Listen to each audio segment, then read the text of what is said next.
Hi, everybody. Welcome, welcome. So glad that you guys could join us today. I'm Cara North. Oh, I'm Sean Hickey. I'm here. I swear. I was excited about the music. He is here. He is here. And we're here today to talk a little bit about assessment. So Sean and I presented at Learning Solutions, and we actually got a request to do an encore presentation. And it's our honor to do so because we love assessment, and hopefully you guys will love assessment after our presentation. So I see a lot of friendly faces I know, and then some faces that I don't know in the chat. So welcome. Again, we're glad that you're here. If this is your first Crowdcast experience, I just want to go over a couple of different housekeeping rules with you. Please use the chat. Sean and I are pretty seasoned at doing this, so we will monitor the chat and watch for your comments and implement them throughout the presentation. Also, if you look below us on the video, I want to point your attention to a couple of different things. One, there is a button that says resources from today's presentation. In that will take you to a Dropbox that has all kinds of goodies, probably more assessment than you would probably want, but we wanted to give you those resources. Also, I know Renee and Colette, you guys are here. Colette, especially, I know you were at our Learning Solutions presentation. We have added a couple of resources that we talked about at that presentation. So you'll see Hess's rigor matrix, as in addition to some additional information about the depths of knowledge that's in there as well. So feel free to share those resources out, even with people that aren't here. Speaking of people that aren't here, this link that you use to get in here, you can share that, and the replay will be live as soon as we are off the air. So you can share this with your friends, colleagues, and whoever else you want to share with assessment. So without further ado, one last thing. If you also want to ask a specific question to us, there is an option that says ask a question. And if you'd be kind enough to put your questions in there, we will answer kind of as we're going along, but we do have dedicated time after the presentation for your questions. Put your questions in there, answer those in the order that they're voted in at the end of the presentation. So, Peter, you cannot access it. That is fine. Good to know. We can do something for you. So find us on LinkedIn. Actually, we have a slide at the end of how you can contact us with our email addresses and social media handles. Reach out to us there. We'll get it to you one way or the other. And that goes for anybody. If you cannot access Dropbox, we're sorry about that. I want to know what you want to learn from this session. So let me go ahead. You can do this in your web, or as I like to say, if you're actually, yeah, it's just the web URL, right, Sean, for that one? Right, but you can use computer or phone. If you don't want to open a separate tab on your computer, just pull out your phone and go to pollev.com/mayhem. Because isn't assessment mayhem? Yes. Oh, thank you. Thank you, Yaroon. I appreciate that. You're right. It is Box, not Dropbox. So, yeah. So we'd like to know a little bit about what you're looking for today. We do have some, obviously, information that's put in here, but we also want to get any of the questions that you may have of what brought you in here. So anybody have anything in particular you'd like to share about what you'd like to learn from this session? Okay. How to word assessments and surveys better. Good. We certainly talk about that at length, right, Sean? Oh, definitely. Yeah, we're going to talk about the best way to phrase a question, and more importantly, pitfalls of how bad phrasing can either make a question much easier or much more difficult for the test taker. Yes, and I see my friend J-Rock is here. He will certainly appreciate our pitfalls reference coming up soon. So yes. There you go. Something to wait for here in just a moment. Okay. Yeah, so how to make closed questions more authentic. That is a great question. Yeah, so if you've seen us in person do this presentation, yes, I do don a mustache because you'll see here in a moment, you're actually all contestants on a game show today that we're going to start here in just a few moments. And because back in the day there were no female game show hosts, it was kind of a little bit of a nod or, you know, I guess protest, if you will. I wore like a little mustache before. So yeah, but no mustaches today. All right. Anything else before we get started? I mean, you guys must just be eager to play. And I get that. It's Friday, right? It's Friday. So we want to make sure that you get some play in your day. So go ahead, Sean. All right. Well, welcome to None of the Above. We're actually going to play a game here where you'll be using pollev.com/mayhem again, so don't put your phones away. You'll be given a series of multiple choice questions based on just random trivia that Cara found on Ripley's Believe It or Not. And we'll give you 25 seconds to answer each question. And so I guess, without further ado, we'll get started. Question number 1. David Laferriere has the title of being a cool dad in the bag. He is known for his viral artwork on, is it school buses, gyms, sandwich bags, or cars? So go ahead. It's totally cars, right, Sean? I mean, who doesn't want? I know. Oh, whoops. Sorry. All right. A few more seconds. Cool dad in the bag, known for his viral artwork on, what could it be?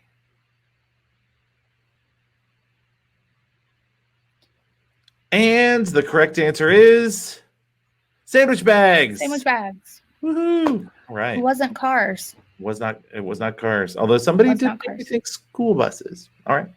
Question number 2. All right, so sorry, that's yours. Go ahead. No, go. That's fine. Goat yoga, founded by Lainey Morse, is practiced on an.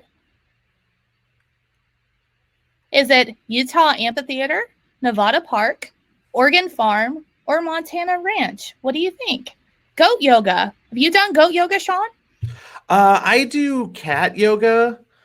Pretty much anytime I bend down, a cat finds its way to jump on my back, and then I have to stay there until it decides to get off. So that's as close to goat yoga as I get.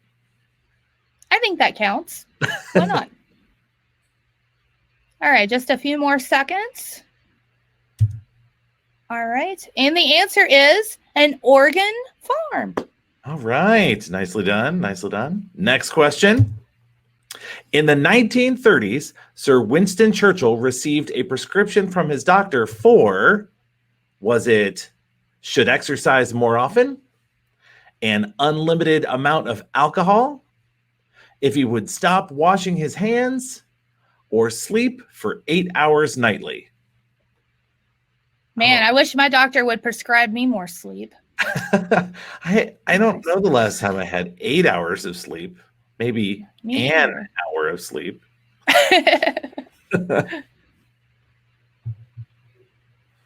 right, a couple more seconds.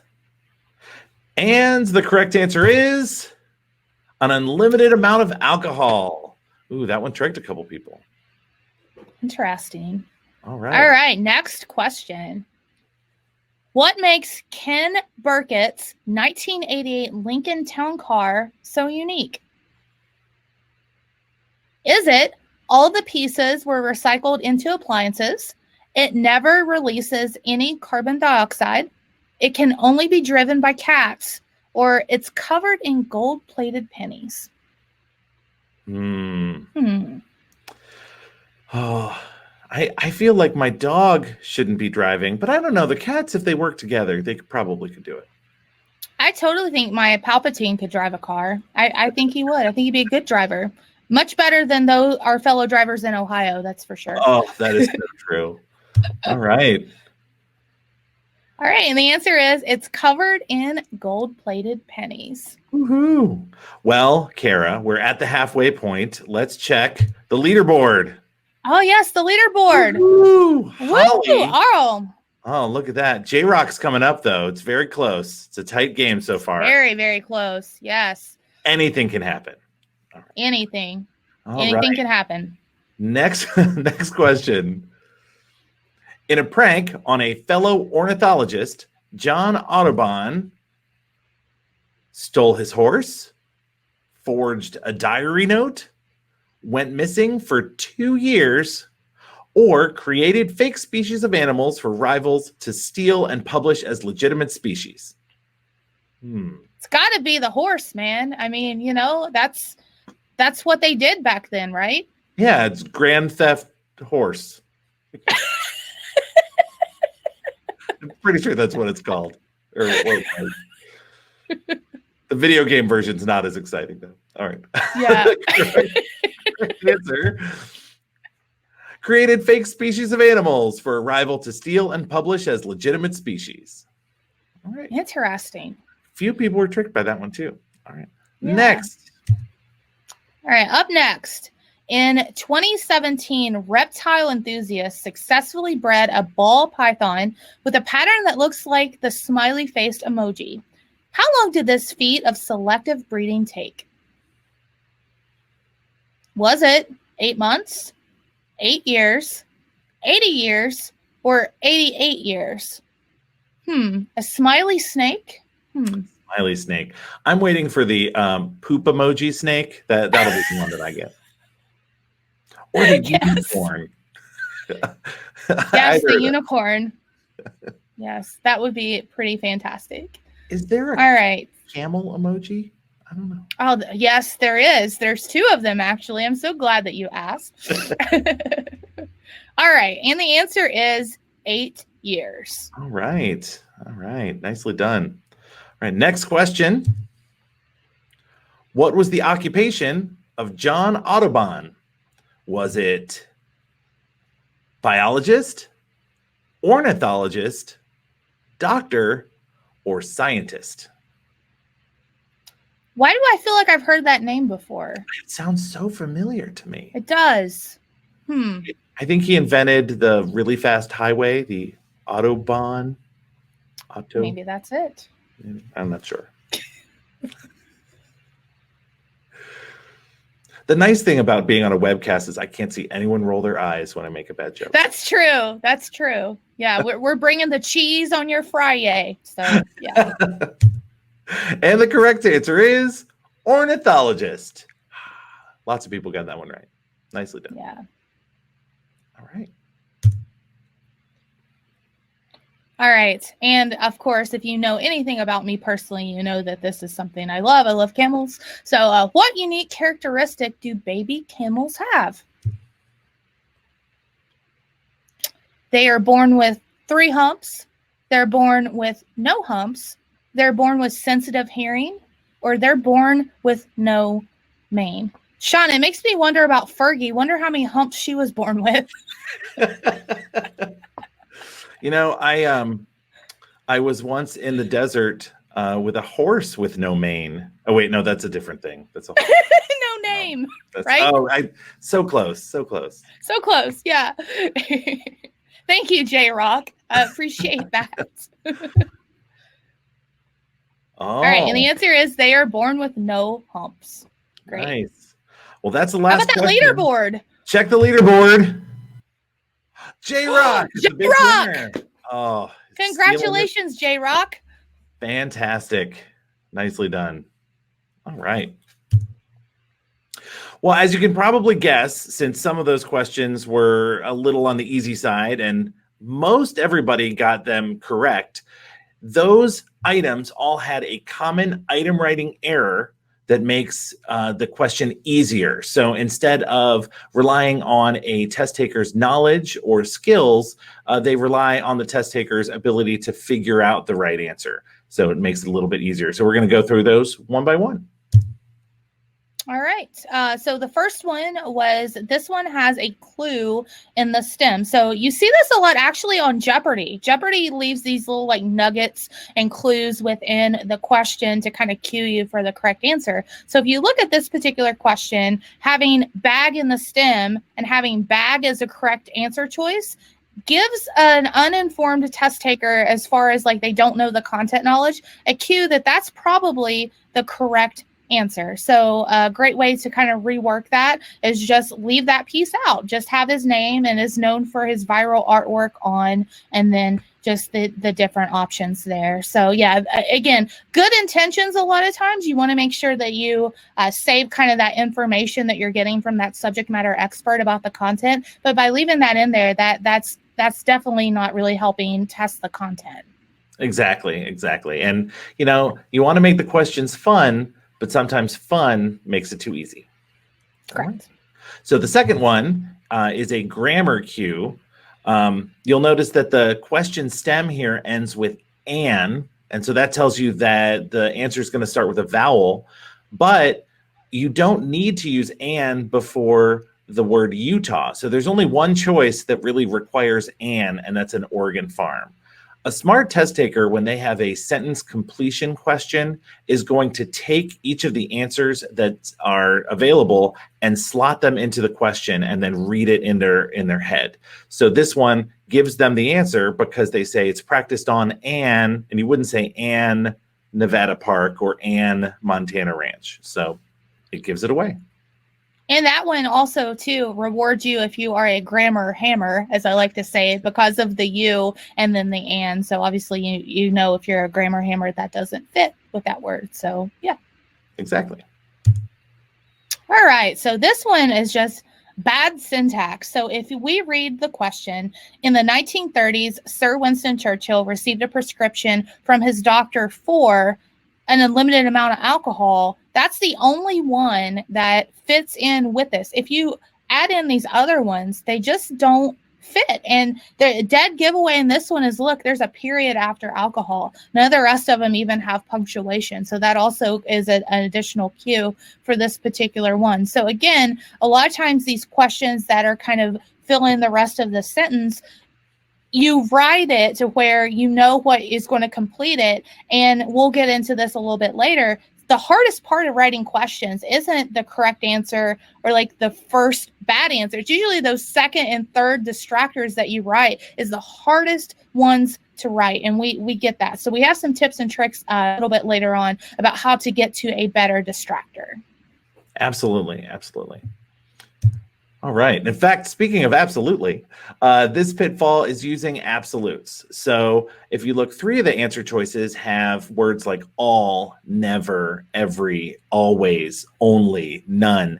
Anytime a test taker hears those words, they tend to shy away from those answer choices. And that's because we often learn about the exception to the rule. So if you see a question that says, such and such always happens, you assume that that's not true, that there's going to be at least one example that doesn't fit that mold. So anytime you see an absolute, it's usually a giveaway that that's the incorrect choice. In this case, there's only one choice that doesn't have an absolute, and it just mentions that the car happens to be covered in gold-plated pennies. I don't know why. Right. Don't know either, but you can actually see these as we're going through. If you go into the resources from today, and Peter, I promise we will hook you up. You can actually play the game that we built for this, and shameless plug, it's now award winning. So we won Demo Fest at Learning Solutions with that. So we'd like to, and that's free. That was made with public dollars with a grant from the Ohio Department of Education. So that's something that you can share and give to your teams as well. So yeah. Absolutely. Absolutely. See what you did there. So this one, if you read it, this is the classic, the longest answer choice is the correct one. So if you look how you've went out with this, like the different options, stole his horse, forged a diary note, went missing for 2 years, they're very short and concise. But this one, it just stands out. And for no reason, you could actually shorten it to everything, drop everything after animals, and it would be a little bit more balance. So a great way to stop this is to really consider writing your questions and your distractors in almost like an algebraic way where they're balanced. They have similar length and similar ways that they have their verbs. So again, we'll get to that here in a little bit, but this one for sure, the longest answer typically does stand out.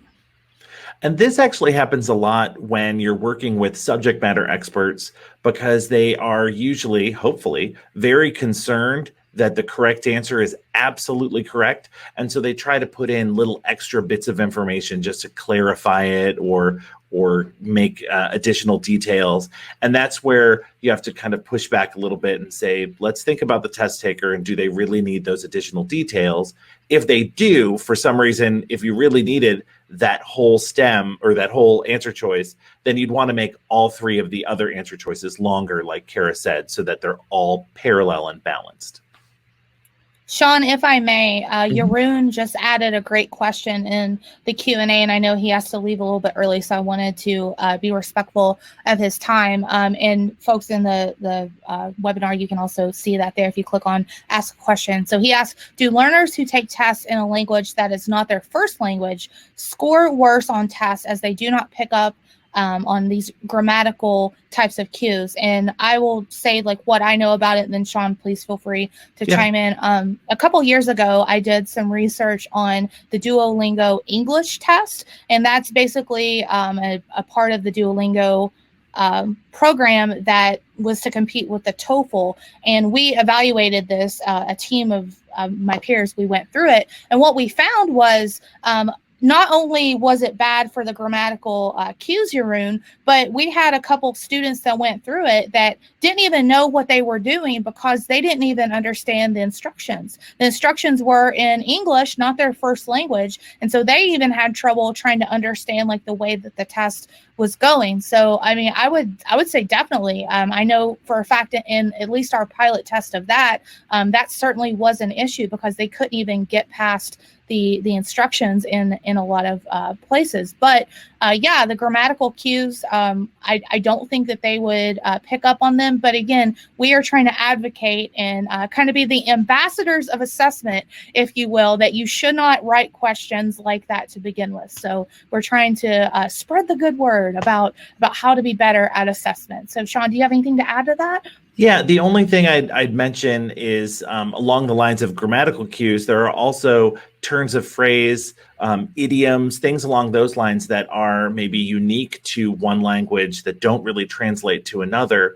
So it's important to try to avoid that sort of speak and just use plain English, or if you're writing in a different language, don't add a lot of unnecessary phrases and things that are just going to confuse any test taker, but especially one who does not natively speak the language. So if that's not their first language, then adding little idioms might confuse them. And I'll get to it in a little bit, but that's also why you want to avoid questions that involve negatives, because languages handle them differently, it's hard to identify a negative or a double negative or that sort of thing. And if I may, just one last thing, Jeroen, if you want to do a shameless plug for the great work that you and your wife, Lisa, have been doing about inclusive, multicultural competencies about building out e-learning, please share those resources because they're wonderful. And I'm sure people here would also be interested in that. You've been doing good work, I know. So definitely. All right. Should we go on? Are we ready? Yeah, I think so. Awesome. Just making sure. This next one is convergence.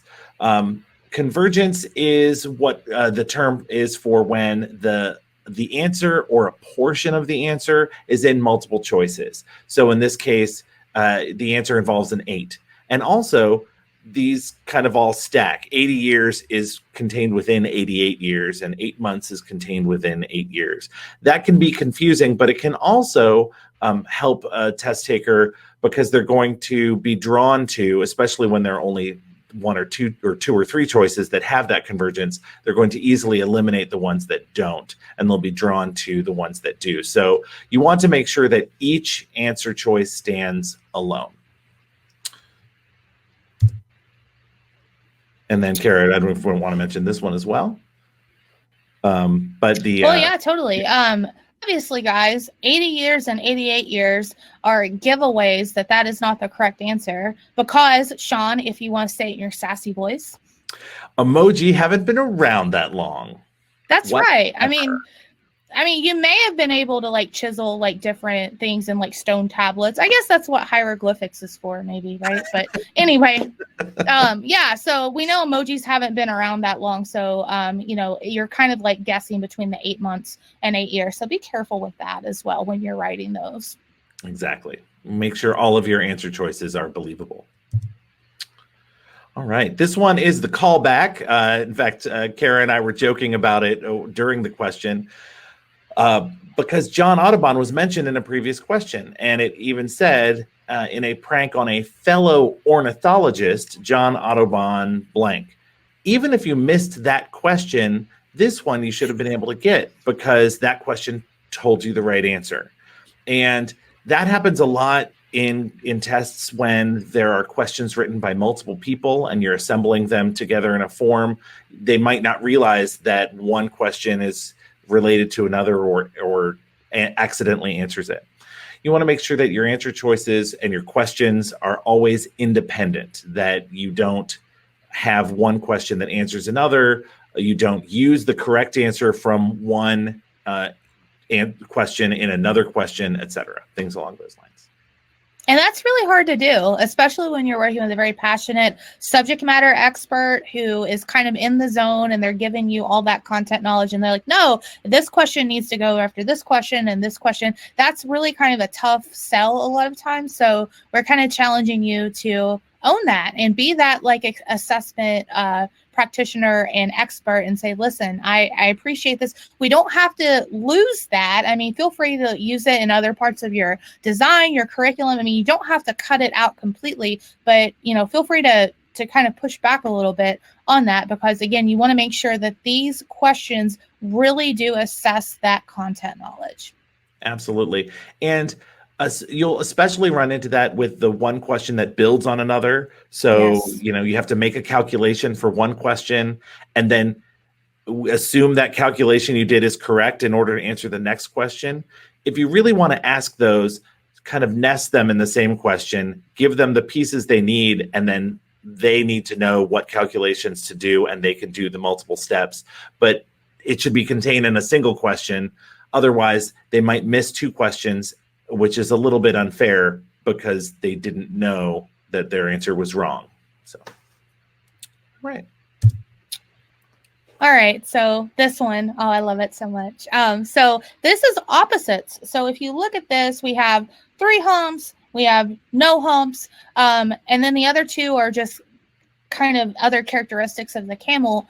Just by looking at humps, you can kind of deduce that it's going to be one of those 2. So a great way to fix this would be to maybe have has main, has no main. So that way you have kind of pairs to choose from. That would make it a little bit better. So yeah, that's pretty much that on that one. If you have anything else to add, Sean. Yeah, just like you said, Cara, a test taker is going to be drawn to opposites. So if you have 3 humps, no humps, they automatically know that's one of those is going to be the right answer because they're opposites. So I think your solution is the best one. An alternative solution would be to take out one of the humps and change it to something else, like they can't see or something like that. But either they're totally unrelated or you have 2 sets of opposites for your 4 choices. All right. What? More pitfalls? We're doing even more pitfalls, J-Rock, more pitfalls. So we've talked about what makes questions a little bit easier. How about some issues that might make them a little bit more difficult? So let's explore what those look like. Yeah. So the first one is the meaningless stem. The question stem is our name, the technical term for the question. And a test taker should be able to look at it and immediately know what knowledge or what skills they need to call upon to answer it. But if you look at this one, get rid of the answer choices. Which of the following is a true statement?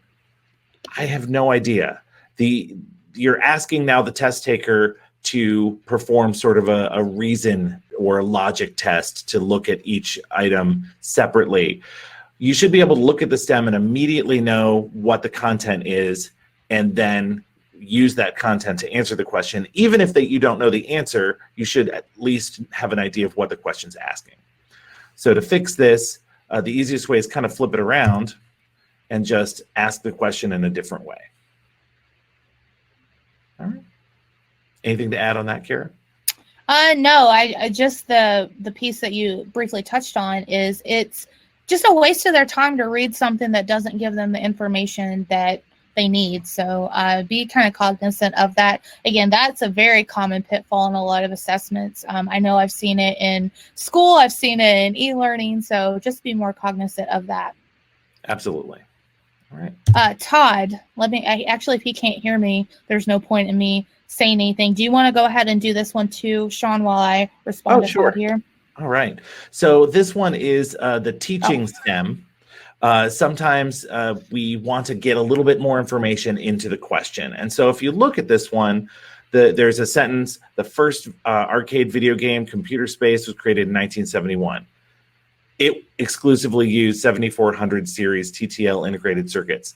Those two statements of fact are sort of irrelevant, because really you're just asking, what is an integrated circuit? And when you provide that additional information, as Cara was saying before, you're making the test taker spend extra time reading. So at the very least, you're wasting their time. But what could happen, at worst, they might think that now they're being tricked. They sort of ask themselves, why am I being told this? Why do I need this information? And now they don't trust the knowledge that they were going to call on. So adding those little bits of information is not really appropriate in your assessment, because assessment is not the place to teach. It's the place to determine if they have learned the content or if they know it. So avoid those extra bits of info. And again, the easiest way to fix this is just cut out those two sentences. The rest of the item is fine. And again, it comes from that content knowledge from that SME that you're working with, right? So they may really want people to know that computer space was the stuff in 1971. That's great. Incorporate that in a different way, because you don't need to teach in a test, right? So again, just kind of think of that as you're building your assessments. Exactly. Okay, this one is a negative stem. Without a doubt, Sean still works for, and I used to work for, a psychometrician here at the Ohio State University, and he always said, there's an absolute there I just dropped. He says that these kinds of questions are usually your most missed on a test, because it's kind of counterintuitive to think in a reverse way with your brain to figure out what the question is. So you go through here and you're like, okay, all of these are for this kind of fire except water foam. And then you're like racking your brain thinking, okay, water foam, what do they do with a fire? Does it work with a class A? Wait a second, what's a class A fire? What about carbon dioxide? Oh gosh, so it just takes so much time for somebody to figure this out as they're going through, thinking of it through that negative lens. Great way to fix this is to basically, again, focus on the type of fire extinguisher that you're wanting them to know for that class B. And this is a great way to, again, not trick them, because you don't want to trick them. I mean, I doubt anybody in here says, wow, I really love test and assessment. Nobody does. We know why we do them, right? We do them for compliance. We do them to, assess learning transfer, that kind of thing. So again, you want it to be fair for them to take it. You want to make sure that they have an equal opportunity to share that content knowledge and make sure that they do know exactly what it is that you've shared with them. Anything else on that one, Sean? No, I think that's it. I guess actually the one thing I would add is that when you do a negative stem, you also run the risk of inadvertently adding a double negative. So yeah, that's true. None of these should be used on a Class B fire except, well, now I don't know what so they should be used, they shouldn't be used. And so not only is it hard to think in reverse, but then it's hard to reverse that thinking again. And so it's surprisingly easy to fall into that trap. And psychometric data will tell you that the test takers will overwhelmingly miss negative questions. So just avoid them and you don't have the problem. All right. Next one is the incomplete stem. This is a little bit like the meaningless stem. Computers are, I don't know, boring, big, shiny, expensive, made of plastic. I have no idea. I have no idea what this is asking. And again, you're asking the test taker to do a lot more cognitive processing, a lot more reasoning as they reassemble the sentence 4 times.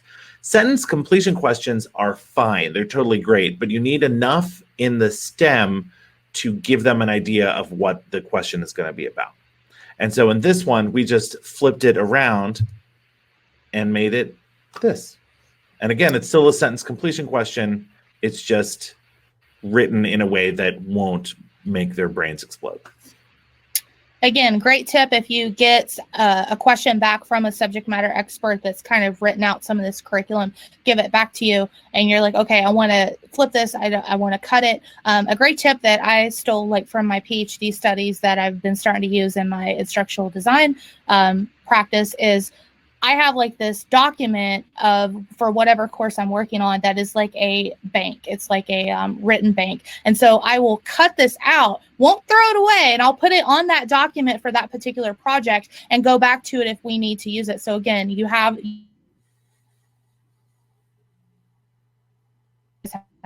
to that's my content, that's my baby, you can't cut that, that's so important, I need it right now. No, we're not cutting it, we're not throwing the baby out with the bathwater here, we're keeping it, but we want to make sure that it is going to be in the appropriate place. Exactly. All right. All right, wordy answer choices. So if you read this, the question is, the question could be improved, but it is basically the definition of prototype is what this question is asking.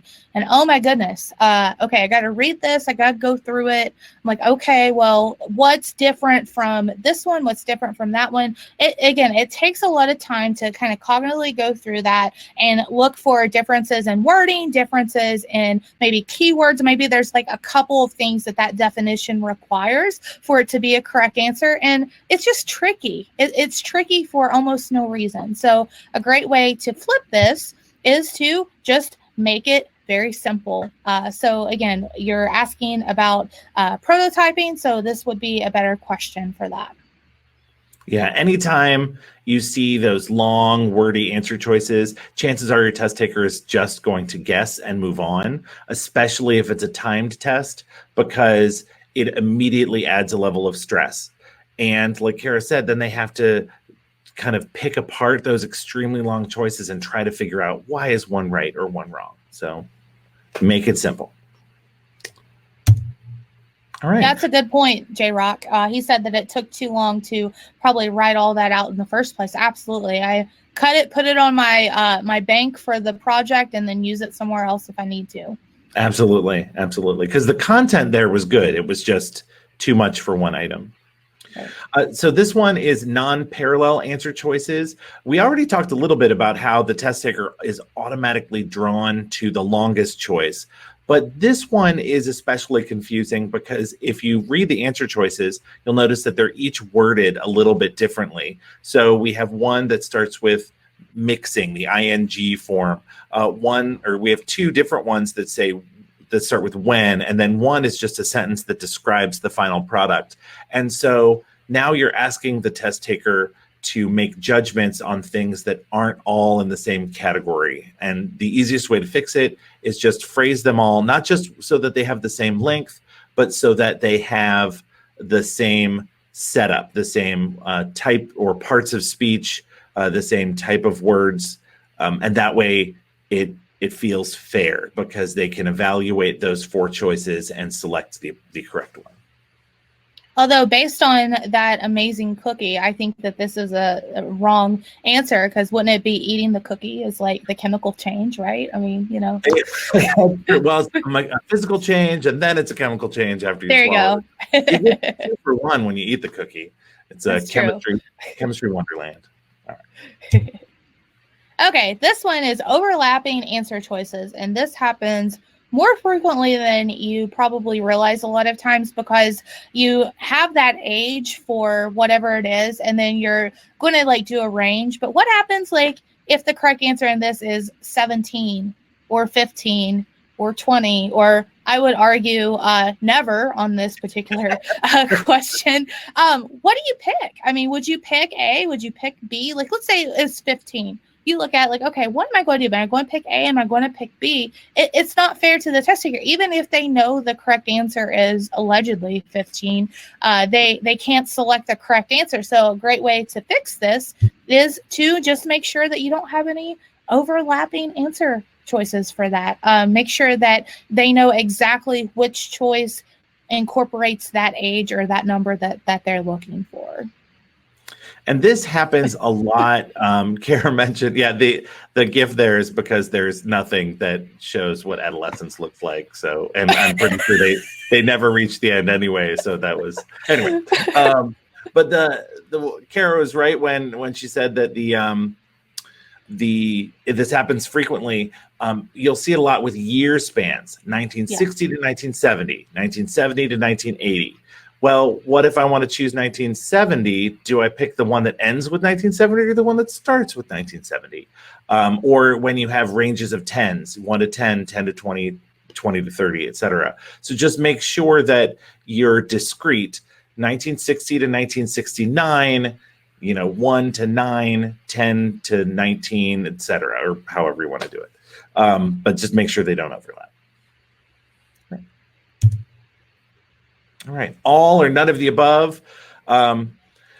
So there's an unspoken rule it's a contract between the test taker and the test. And the rule is that there is one correct answer for every question. And so if I'm a test taker and I sort of know this unspoken rule, which is a moon of Jupiter, I know that Europa is a moon of Jupiter. I'm going to choose A and move on because I want to answer the questions as quickly as possible, especially on a timed assessment.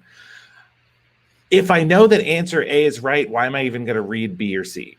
And that's where all of the above is really not fair.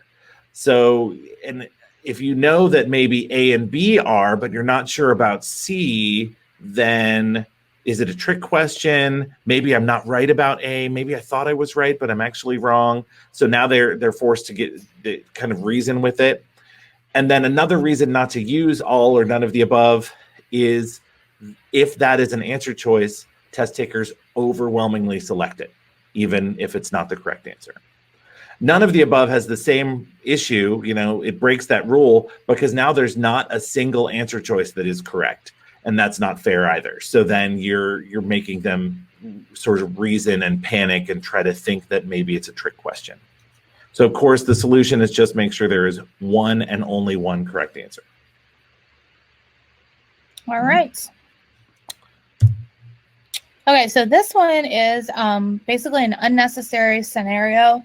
We have found, again, at our work here at Ohio State, a lot of times we have to give a little bit of context to some of the questions that we are working with. So if you take the time, read the scenario, you're like, okay, you're measuring a square foot, $15 square yard, you're reading it, okay. How many square feet are in 1 square yard? Well, I don't have to calculate anything to get that correct answer. So a lot of times they'll read that. And again, for folks that have like anxiety about assessment, that kind of thing, they'll read that and like, that's too easy. Wait a second.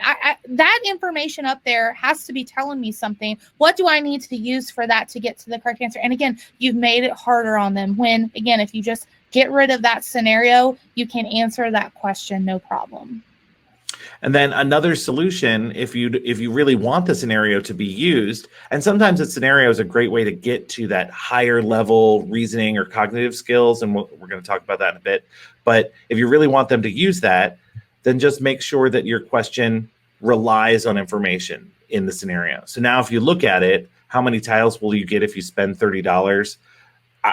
I have no idea. The only way to find out is to do the math that's in the scenario, and then you can answer the question. So don't waste their time. Either make the scenario valuable or skip it, but don't make them read it if they're not going to use it. All right, this one is the third person scenario. A scenario is really useful, especially in on-the-job training and work assessments. You're putting the test taker into a real-world job situation. This one is about somebody else. And the problem is, if you look at the question stem, what will Carla tell Julio? I don't know. I don't know Carla. I know what I would probably tell Julio.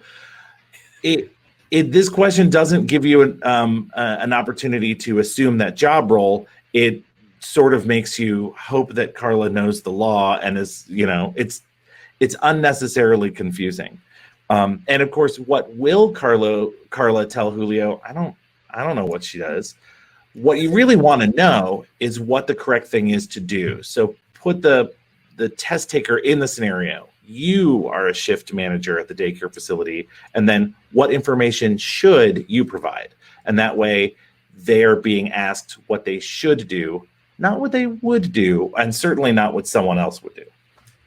And this is especially important too if you are asking questions that kind of assess behavior, because again, you want to make sure that it's capturing like the test taker, like from their perspective versus another person. Because again, like Sean said, I would be the one like, well, I don't know if Carla's good at her job. I mean, her and Julio, they might have a beef, and they may not, you know, they might not get along correctly or whatever. Yeah, exactly, Joe. We can't do your job for you, Carla. But a lot of times there are situations in your job where you do need to have these behavioral kind of aspects of questions. So this is a great way to get at it a little bit deeper. All right, so the good old one-off scenario. So you read this. Okay, I'm building a circuit with a 2 ohm resistor. I'm reading it. I'm like, okay, what's the power current? And then I solve it, but then that's it. So it's just that one little piece. And then the next question could have something not totally done with that particular scenario. So a little rule of thumb that we've adopted here is if we take the time to write a scenario, we try to at least have 3 questions with it. That way, again, there's no confusion about, you know, what is the piece of the scenario, because the worst thing you can do is write a scenario, have 1 question, and then, you know, have more questions for them to read. They've already read it. So go ahead and see what you can assess out of that, because they've already taken the time to read it. So here's a way that you could have used that particular scenario with a little bit more information there. And 1, 2, and 3 would be example questions for you for that particular one. Yeah, you just want to make it worth their time. And honestly, building scenarios, like I mentioned before, and we've been talking about, it's a great way to get to those higher level skills. This requires some calculation and some synthesis. So make it worth your time to write it, and make it worth the test taker's time to read it. Unnecessary illustration. This is just like what Cara was saying about the unnecessary scenario. So if I look at the question, it's asking me, you know, what the area of the picture would be, and it gives me the measurements. Do I need to look at that little picture? You don't want decorative illustrations in your assessments. If you have an illustration or a diagram, you want it to be necessary. But in this case, you don't need it at all to answer the question. So the easiest way to make use of this is take the measurements out of the question stem, and that forces the test taker to look at the illustration. And then one thing I wanted to note is that this is not drawn to scale. There are some test takers that get really focused on, you know, you can tell that 32 inches would be much wider, and, you know, or 12 inches would be shorter, whichever. Just provide that note so that they don't start pulling out a ruler and trying to, you know, make those measurements right on screen or on paper. And also with illustrations, it's a good rule of thumb for accessibility considerations. And we're going to probably talk a little bit more about this. But a lot of times you'll find if you have an illustration with a question and you ask for alt text, a lot of times questions that are written poorly, if you give the answers or give the information about the picture in the alt text, it gives the answer to the question. And so that can kind of be frustrating a lot of times working with subject matter experts, trying to get them to think a little bit more beyond that particular illustration. So things that we've done in the past is to really kind of push back, make sure that that alternate text is written in a way that it describes what the image is, but it doesn't give out any extra advantage or cues of the correct answer. And do you have anything else to say on that one, Sean? Yeah, I mean, the one example, I think I used this at Learning Solutions. We had a test in our, I think it was in construction, that showed a bunch of different joints, the way like beams can fit together. And I don't know anything about construction, so I'm not going to use the right terms now, but it's something like, you know, the question was something like, which of these is a butt joint? And then there were 3 or 4 different pictures. And when we went back to add alt text, there was no way to describe it that didn't just say, you know, this is a miter joint, this is a butt joint, this is whatever. So you can push back with your subject matter experts and say, you know what, let's write a better question, and instead say, which of these joints would be appropriate for supporting a roof? And then your alt text can say what kind of joint it is. And you don't have to worry, that doesn't give away the question, because now you're asking them to evaluate what the purpose of them. It's not just a simple low level identify the picture, because that's not really the skill. If you're hiring somebody or assessing somebody in that trade, you want to make sure that they know why they would use each of those joints. Right. All right. What about this complicated illustration here? If you were to give that to somebody, and you have to zoom in a little bit. Even then, it's not a guarantee that, exactly. It's a great use of an eye chart maybe for a doctor, J-Rock, but that's not really good for, again, the test taker who has limited time. They may only get 15, 20 minutes to go through your module or your whatever your learning experience is. So you want to, again, be respectful of their time. So the way this is drawn, there's not really a good way to do it. Great way to fix this is to just make it easy. So it is communicating the same information, but just in a way that is legible, it's easier to read, and everybody wins, because again, it is not tricking them, that you can actually assess if they can answer the question with that illustration versus the other one was just a hot mess. Exactly. And a couple things I wanted to add. You'll get pushback from subject matter experts because, they need to know how to read the whole diagram. That's fine. But then over the course of several questions, you can ask them different parts of the diagram and zoom in and make sure they're very clear and easy to read, rather than show them one large complicated illustration, because that isn't useful. You're not going to ask about the whole thing. You're going to ask about one piece. So that's one way to kind of get around that. And then the other thing I wanted to mention, especially when you're working in an electronic format, if you don't have the option to zoom, then you want to make sure that if there's text on your illustration, it's the same size as the text for your question, or bigger, but it shouldn't be smaller. And that's just an accessibility concern. People shouldn't have to strain their eyes to see what the different dimensions are or whatever. Your alt text will have it too, but for most test takers who are going to be looking at the image, you want to make sure the text is the same size as the question text. Or you can zoom in, one or the other. All right. So we're going to look at a few more pitfalls, but these are related to matching cognitive skills. So the cognate level of the thing that you're assessing and the question. And so, Cara, tell us about Blooms. All right. Good old Blooms. So I'm sure if you've been in this profession for a while, you've probably heard of Bloom's taxonomy.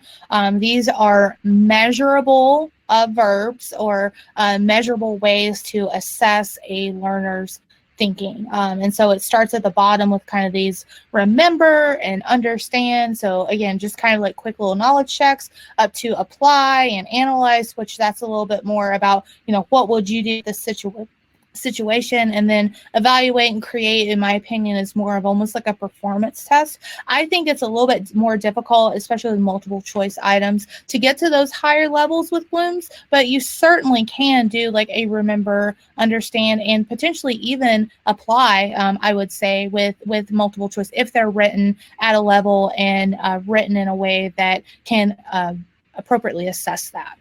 Exactly. To get to that analyze or evaluate, that's where you really need to lean on something like those scenarios. Yeah. So your real world scenario, you are in a job role and you have this problem.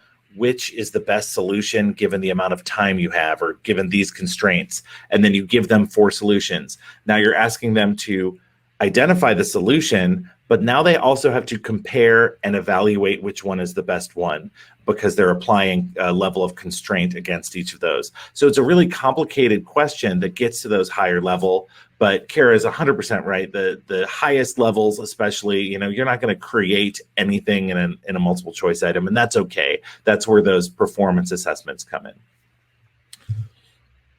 And then this is DOK levels. It's another way of looking at it. The Webb's depth of knowledge is just a different kind of framework for evaluating cognitive tasks. And what I like about this particular graphic is that it shows the kind of the question stems, who, what, where, when. Those are the those are the DOK1, the low level. When you get up to, what might happen or what is the impact, you're evaluating, you're analyzing, that's the DOK4. Most of your test questions are going to probably fall in DOK1 and 2. You might get some in 3. DOK4, not a lot of multiple choice questions are going to hit that.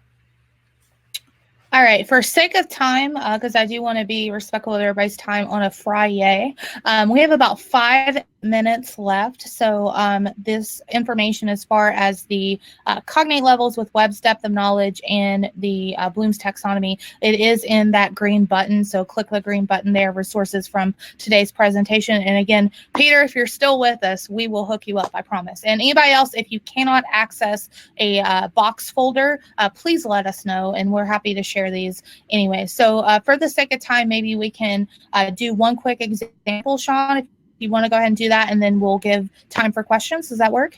Yeah, absolutely. So just one quick example of aligning cognate level, and this is suppose you're an e-learning developer, and this is your objective, that your learners are going to recognize workplace behaviors that create a hostile work environment. So this sounds like maybe a compliance training. You could have 2 different questions that are asking, but if you look at them, the first question, why did Sheila feel uncomfortable? That is a level of analysis that is beyond your objective. In this case, your objective is just that they're recognizing. Look at your learning objective and sort of pull out what the verb is. In this case, the cognitive verb is really identify. That is what your question is asking. Identify the behaviors. So you just want to think about it in terms of the cognitive verb of what is the reasoning skill that your test taker is going to be using, and does that match your learning objective or the competency? And Let me skip ahead to our end here, and I'll put our contact information up. And again, guys, in the box folder, there is the slide deck as well. So you are welcome to kind of go through these on your own as well. So we do have just a few moments left. What questions do you have? What other things can we help you with your assessment?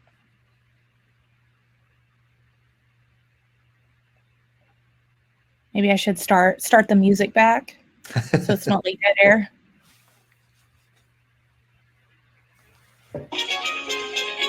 There we go. I can't answer that, Colette. You'll have to ask Carla, and you can reach her at 1-800 she doesn't care. I don't know. All right, Sean, Renee has a question here. What is your take on question numbers? Like whether the question should be numbered? Is that what we're going to do? Okay.